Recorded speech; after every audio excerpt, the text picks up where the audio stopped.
The people who leave you the least sometimes spend a lifetime trying to leave you the most. By the time Evelyn Harper turned 24, she had run out of places to call home. Her landlord had taped the eviction notice to the apartment door 3 days earlier, and on a gray October morning, she loaded everything she owned into the back of her aging blue 2008 Ford Escape. One suitcase, one cardboard box of books, a framed photograph of herself at 8 years old standing beside the only man who had ever made her feel safe, her grandfather, Thomas Harper. She had nowhere else to go until a probate attorney from Ashford, Kentucky, called with unexpected news. Thomas Harper had passed away quietly 2 weeks earlier at the age of 83, leaving his old Riverside farmhouse entirely to Evelyn. His children had inherited the savings, the equipment, and the productive acreage years before through family transfers. The farmhouse, weathered by decades of spring floods and forgotten harvests, was the only piece no one wanted. By late afternoon, she drove 14 miles along a narrow county road beside the Rockcastle River until the farmhouse appeared beyond rows of neglected grapevines. The white paint had faded to pale gray. The porch leaned slightly toward the river. Empty shutters tapped softly against the siding in the autumn breeze. The neighbors watched from across the road with quiet expressions that carried more curiosity than welcome. One elderly man removed his cap and simply said, "Your grandfather always believed you'd come back." Evelyn had never understood why he said back. She had only visited twice as a child. Inside the house, everything remained almost exactly as Thomas had left it. His reading glasses rested beside an unfinished crossword. A kettle still sat on the old cast-iron stove. Dust covered every surface except one narrow path leading toward the pantry. Resting on the pantry shelf was a small brass key tied with faded burgundy ribbon beside a folded note in her grandfather's careful handwriting. It contained only 7 words. "Open the cellar only when you belong here." Evelyn stood in the quiet pantry with the brass key resting in her palm, turning it over slowly as afternoon light filtered through the dusty window. The ribbon tied around its narrow stem had once been a rich burgundy, the color of the grapes that had made the Harper Vineyard known throughout Rockcastle County nearly half a century earlier. She slipped the folded note into the pocket of her denim jacket instead of opening the cellar door. If her grandfather had waited decades, another day would not matter. She spent the next several hours walking through the farmhouse room by room. Every object seemed to have been left with deliberate care rather than forgotten. The grandfather clock had stopped at exactly 9:14. A pair of worn leatherwork gloves rested on the dining room chair. 3 empty mason jars stood drying beside the kitchen sink, as though someone expected to fill them before winter arrived. The house did not feel abandoned. It felt patient. Late that evening, she found an old photograph tucked inside a family Bible. It showed Thomas Harper standing beside a much younger Evelyn in front of rows of healthy grapevines stretching toward the river. She could not remember the day itself, but she remembered his voice. He had never spoken loudly. He believed people listened more carefully when kindness did not have to compete with noise. During her childhood visits, he had shown her how to test soil by rubbing it between her fingers, how to recognize healthy vines by the shape of their leaves, and how every worthwhile harvest demanded years of quiet attention before anyone could enjoy the fruit. At the time, she thought he was talking only about farming. Standing alone in the silent farmhouse, she began to wonder if he had been teaching her something much larger. The next morning, she carried a broom onto the front porch before sunrise. As she swept away months of fallen leaves, an elderly woman from the neighboring property crossed the gravel lane carrying a warm loaf of homemade bread wrapped in a linen towel. She introduced herself as Margaret Ellis and smiled gently before saying something that made Evelyn stop sweeping altogether. Thomas had visited the old wine cellar every Sunday afternoon without fail, even after the vineyard stopped producing grapes nearly 20 years earlier. Yet according to everyone in town, he had never taken a single bottle back upstairs. Whatever he had been protecting beneath the farmhouse, it was apparently worth far more than wine. Margaret stayed only a few minutes before returning across the gravel lane, but her quiet remark lingered in Evelyn's thoughts long after the morning mist lifted from the river. If her grandfather had entered the cellar every Sunday for nearly 20 years without carrying out a single bottle, then whatever drew him below could not have been an ordinary collection of wine. After breakfast, Evelyn decided to begin restoring the farmhouse instead of giving in to curiosity too quickly. She believed Thomas Harper had always valued patience more than answers found in haste. She opened every window to let the crisp October air drift through the old rooms. She folded faded quilts, polished dusty picture frames, and swept away years of leaves that had collected beneath the porch steps. By early afternoon, she reached the study overlooking the vineyard. The shelves still held agricultural journals dating back more than 40 years, weather records written in careful blue ink, and notebooks describing rainfall, soil conditions, and harvest yields with remarkable precision. Thomas had documented almost every season of his adult life. Yet there was one gap that immediately caught her attention. Between the harvest journals for 2003 and 2004, an entire leather ledger was missing. The empty space on the shelf was clean while every surrounding book carried a thick layer of dust, suggesting the missing volume had been removed not long before Thomas died. Evelyn searched every cabinet, drawer, and desk without finding it. Instead, she uncovered a folded county survey map tucked beneath the writing surface of his oak desk. Someone had marked several points around the property using dark red fountain pen. The farmhouse was circled once, the old vineyard twice, but the largest circle surrounded the stone wine cellar beneath the western side of the house. Beside it, Thomas had written only 4 words. Everything begins beneath. Here. As the afternoon faded toward evening, Evelyn walked outside to examine the neglected vineyard more closely. Most of the vines had become tangled after years without careful pruning, yet a narrow footpath remained surprisingly clear, stretching from the back porch toward the cellar entrance hidden beneath an ivy-covered hillside. Someone had walked that path often enough to keep weeds from claiming it completely. She followed the trail until she reached the heavy oak cellar door built directly into the limestone bank. The weathered hinges carried rust, but the brass lock itself looked unusually clean, as though careful hands had maintained it for years. Kneeling beside the threshold, Evelyn noticed something she had missed the night before. Tiny scratches crossed the stone just below the lock, forming what looked like Roman numerals rather than random marks. Before she could study them more closely, she heard the slow approach of tires on gravel behind her. A dark green pickup truck stopped near the vineyard fence, and an elderly gentleman stepped out carrying a worn leather satchel. He introduced himself as Daniel Mercer, the attorney who had handled Thomas Harper's estate for nearly 3 decades. Looking toward the cellar instead of the farmhouse, he quietly said he had come because there was one final envelope Thomas had instructed him to deliver only after Evelyn had spent her first full day living on the property.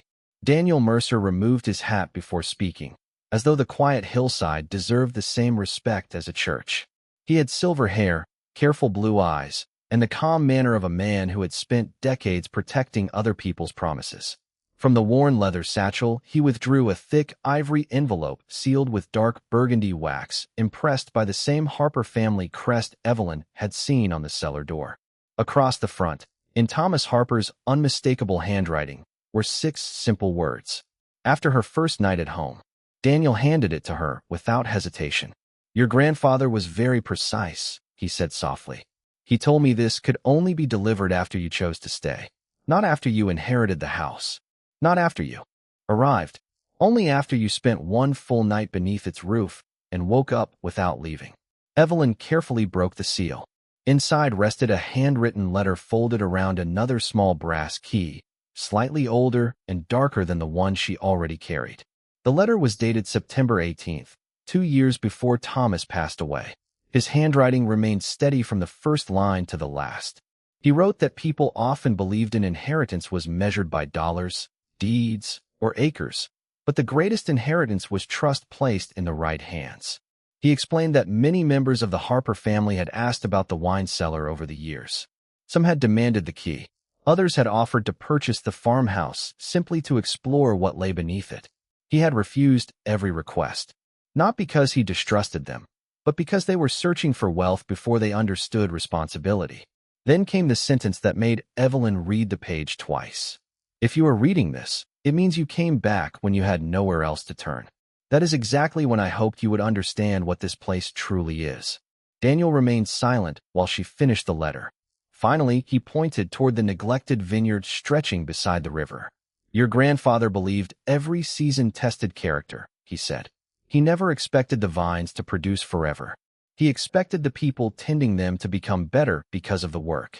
Before leaving, Daniel opened his satchel one final time and produced a yellowed property survey prepared in 1978. Unlike the county map Evelyn had already found, this drawing included the original stone foundation beneath the farmhouse. A narrow passage extended beyond the wine cellar into a rectangular chamber that did not appear on any modern blueprint. Someone had carefully crossed out that section with black ink decades earlier, but the outline remained visible beneath the faded lines. In the lower corner, Thomas had written another brief instruction. Do not search for the hidden room until you understand why it was hidden.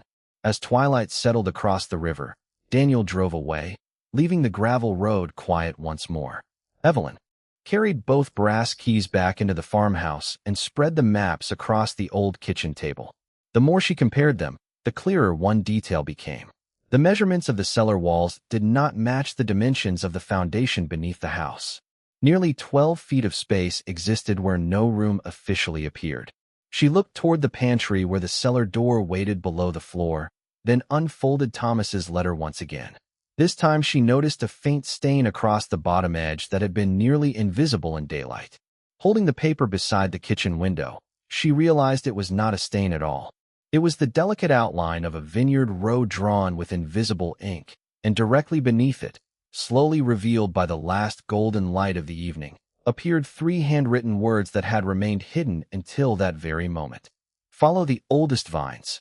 The following morning, Evelyn tucked her grandfather's letter into her jacket pocket and walked toward the oldest section of the vineyard just as the first rays of sunlight reached the river. Unlike the younger rows that had become tangled with weeds, these vines stood thick and weathered, their twisted trunks resembling old hands refusing to let go of the earth. They had survived countless winters, floods, and forgotten seasons. Remembering Thomas's final hidden instruction, she followed the oldest vines exactly as they curved along the hillside instead of the straight planting rows shown on modern maps. Nearly 200 feet from the farmhouse, the trail ended beside a weathered stone marker almost completely hidden beneath creeping ivy. Brushing away years of dirt, Evelyn uncovered a carved date, 1948, the year her grandfather had planted his very first vineyard. Resting at the base of the marker was a rusted metal box no larger than a recipe tin. Inside she found several neatly folded receipts from a cooperage, handwritten vineyard sketches, and a small notebook listing barrel numbers rather than wine varieties. None of the entries mentioned sales, profits, or customers. Instead, each page recorded exact locations inside the cellar, as though every barrel had been placed according to a carefully planned pattern. Curious, Evelyn returned to the farmhouse and compared the notebook with the old property survey spread across the kitchen table. The barrel numbers matched the dimensions of the cellar far more precisely than they matched wine inventory. It was almost as if the barrels themselves had once served another purpose. Before she could study the pattern further, someone knocked gently on the front door. Margaret Ellis stood outside holding a basket filled with fresh apples and homemade preserves. She smiled warmly before explaining that Thomas had always believed neighbors should never arrive empty-handed. As they shared coffee in the quiet kitchen, Margaret noticed the old notebook and became unusually thoughtful. She admitted that decades earlier the Harper Vineyard had been known less for producing extraordinary wine than for producing extraordinary trust. During difficult years, families throughout the valley had quietly stored precious keepsakes with Thomas because everyone believed his cellar was the safest place for miles around. Jewelry, military medals, family photographs, handwritten letters, and important deeds had all been entrusted to him at different times. Most of those belongings had eventually been returned, but Margaret lowered her voice before adding that Thomas often said one collection could never be claimed until the right person understood why it had been hidden in the first place. As Evelyn looked once more at the notebook filled with barrel positions instead of wine records, she realized the cellar had never been organized to protect bottles. It had been designed to protect a story waiting patiently beneath the stone. That afternoon, Evelyn carried both brass keys, the weathered notebook, and her grandfather's letter into the pantry. She paused before lifting the heavy wooden hatch, allowing the silence of the farmhouse to settle around her. Thomas had never rushed through important moments, and she found herself doing the same. The larger brass key slid smoothly into the polished lock. With a slow turn, the old mechanism answered with a deep metallic click that echoed through the floorboards above. As the thick oak door swung open, cool air drifted upward carrying the unmistakable scent of limestone, aged wood, and time. A narrow staircase disappeared into the dim cellar below. Holding a flashlight in one hand, Evelyn descended carefully until her boots touched the worn stone floor. Long rows of dust-covered wine bottles rested inside handcrafted wooden racks stretching from one end of the cellar to the other. Every shelf remained perfectly organized despite decades of neglect. Nothing appeared disturbed. Nothing appeared stolen. Yet almost immediately she noticed something unusual. The barrel numbers recorded inside Thomas's notebook matched markings carved into the stone floor rather than labels attached to the barrels themselves. She walked slowly from one section to another, comparing each number. The pattern formed a precise path that curved through the cellar instead of following the storage rows. It resembled directions more than inventory. At the end of the sequence stood a massive oak wine cask that looked far too large to move by hand. Resting beside it was an iron wheel mounted against the wall. At first it seemed to belong to an old water pipe, but the pipe disappeared into solid stone after only a few inches. Remembering how carefully Thomas planned everything, Evelyn placed both hands on the wheel and turned it gently. Hidden gears answered somewhere beyond the wall with a quiet grinding sound. The enormous wine cask shifted only a few inches, revealing a narrow gap behind it. Her flashlight reached through the opening and illuminated a second iron door set deep inside the limestone foundation. Unlike the cellar entrance, this door carried no lock at all. Instead, a polished brass plaque had been fastened across its center. Evelyn brushed away the dust with her sleeve and read the engraved words slowly, feeling her heartbeat quicken with every line. The greatest inheritance is not what is hidden here. It is the reason only you were meant to find it. With careful hands, Evelyn pressed against the heavy iron door. It resisted at first, as though decades of silence had settled into its hinges, then slowly swung inward with a low, steady groan. Her flashlight revealed a chamber far smaller than the main cellar, built from the same limestone blocks, but untouched by moisture or decay. Shelves lined every wall, yet they held no stacks of gold, no overflowing chests, and none of the dramatic treasures whispered about by neighbors for generations. Instead, hundreds of carefully labeled wooden boxes rested in perfect order. Each carried nothing more than a family name and a year written in Thomas Harper's familiar handwriting. Harper, Ellis, Dawson, Whitaker, Bennett, Cole, families whose names still appeared on mailboxes throughout the valley.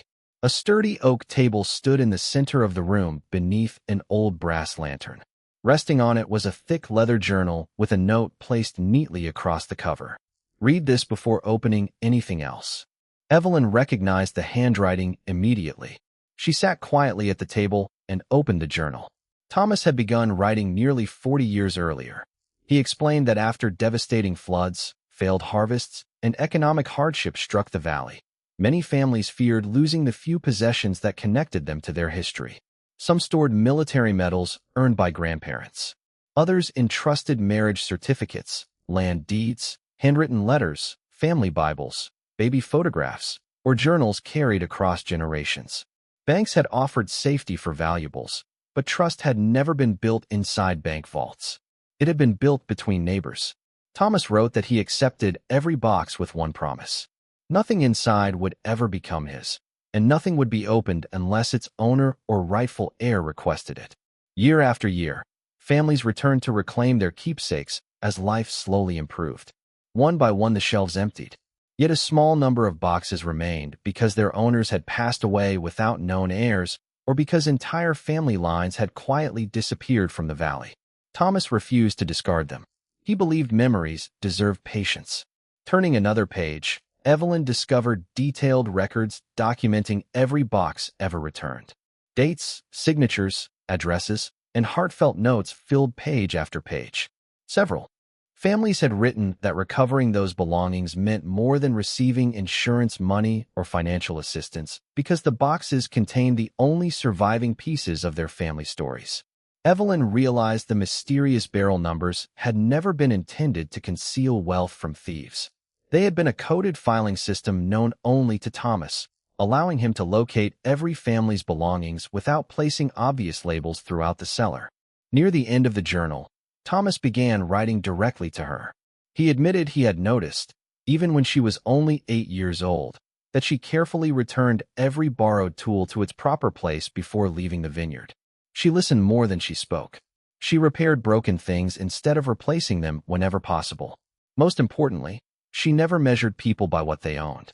Those quiet habits convinced him long before she became an adult that she would someday understand the true purpose of the hidden room. The final pages explained why he had never revealed the chamber during his lifetime. If people believed it contained riches, they would search only for themselves. If they believed it contained responsibility, only the right person would remain curious long enough to discover its meaning. Beneath the journal lay a sealed packet containing dozens of unopened letters addressed to future generations whose descendants had never been located. Attached to the packet was one final instruction written in steady blue ink. Begin with the Harper box. Before you help anyone else find their history, you deserve to understand your own. Evelyn slowly rose from the table and turned toward the nearest shelf. The Harper box rested alone at eye level, noticeably smaller than the others and polished more often than the surrounding wood, as though Thomas had visited it again and again over the years. She lifted it gently into her hands and noticed one unexpected detail carved beneath the lid. Instead of a date, there were only 5 carefully engraved words. For the granddaughter who came home. With steady hands, Evelyn carried the Harper box back to the oak table before carefully lifting its polished lid.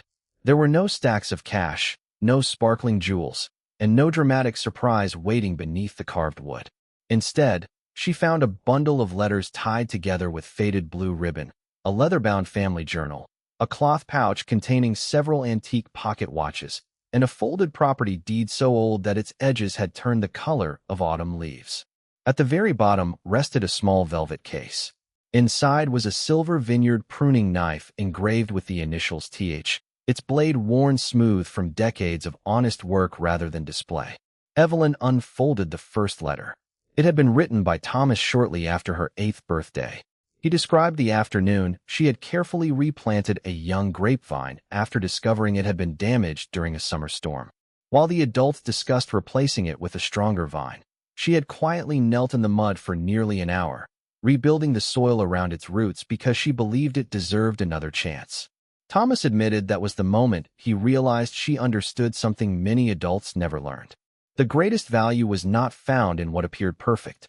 It was found in what someone chose to restore. Another letter explained why he had never argued when other relatives dismissed the farmhouse as worthless. They saw peeling paint, aging beams, neglected vines, and an outdated cellar. Thomas saw a place that still knew how to protect people. He believed a home earned its value by preserving memories rather than increasing its market price. Evelyn slowly opened the family journal next. The earliest entries reached back nearly 70 years and described each generation of the Harper family planting vines not simply to harvest grapes, but to create a gathering place where neighbors celebrated weddings, welcomed newborn children, and comforted one another through difficult seasons. The vineyard had quietly become the heart of the valley long before anyone measured its financial success. Then she unfolded the aged property deed. Attached to it was a modern legal document prepared only 3 years earlier. Thomas had established a charitable preservation trust that transferred ownership of the farmhouse, the historic cellar, and the surrounding vineyard entirely to Evelyn. More surprising still, the trust included a carefully managed investment account funded through the gradual sale of a small number of rare vintage wines that Thomas had legally preserved for decades. Those bottles, authenticated and documented, had appreciated enormously in value over the years. The account now contained more than enough money to restore the farmhouse, maintain the vineyard, preserve the hidden archive, and operate the property without ever selling the land itself. Suddenly, the whispered stories about a hidden fortune made perfect sense. The fortune had always existed, but it had never been intended as personal wealth. It had been patiently transformed into a resource capable of protecting the place and the memories it sheltered for generations to come. Tears filled Evelyn's eyes, not because of the money, but because every decision Thomas had made revealed the same quiet truth. He had never expected her to rescue the farmhouse alone. He had spent years preparing the farmhouse to help rescue her. As she gently closed the journal, another folded note slipped from between its final pages. It contained only one sentence. Tomorrow morning, unlock every remaining box, because many families have been waiting longer than they know for someone to bring their history home. The following weeks transformed the quiet farmhouse in ways Evelyn could never have imagined. Every morning began with the same simple routine. She walked through the vineyard as the sun rose above the Rockcastle River, opened the old cellar doors, and carefully recorded another family's history before beginning the search for living descendants. Daniel Mercer helped locate legal records. Margaret Ellis introduced her to longtime residents who remembered names that had nearly disappeared from official documents. One by one, the wooden boxes finally left the hidden chamber, not as forgotten treasures, but as pieces of family history finding their way home. An elderly veteran wept quietly when he received his father's military medals. A young couple framed handwritten letters exchanged by great-grandparents they had never known. Brothers who had spent years believing their family's original land deed was lost forever held the faded document together beneath the same porch where Thomas Harper had once welcomed their grandparents. Each reunion reminded Evelyn that the greatest things preserved inside the cellar had never been measured in dollars. By the following spring, the farmhouse had come alive again. Fresh white paint covered the weathered siding. The porch stood level once more. Rows of carefully pruned grapevines stretched across the hillside, carrying new green leaves for the first time in years. Visitors traveled from neighboring counties to learn the remarkable history of the vineyard and the quiet man who had spent decades protecting other people's memories. The restored cellar became a small historical archive where every remaining family story was carefully documented and preserved for future generations. Evelyn kept only one box inside the hidden room. It was the Harper box, not because it contained the greatest financial value, but because it reminded her of the lesson Thomas had patiently prepared her to discover. A person could inherit land, a house, or even a fortune, yet still remain homeless until they found a place where they truly belonged.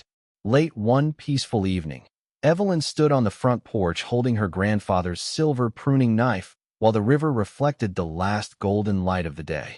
She looked across the vineyard, smiled softly, and finally understood the meaning behind the 7 words Thomas had written so many years earlier.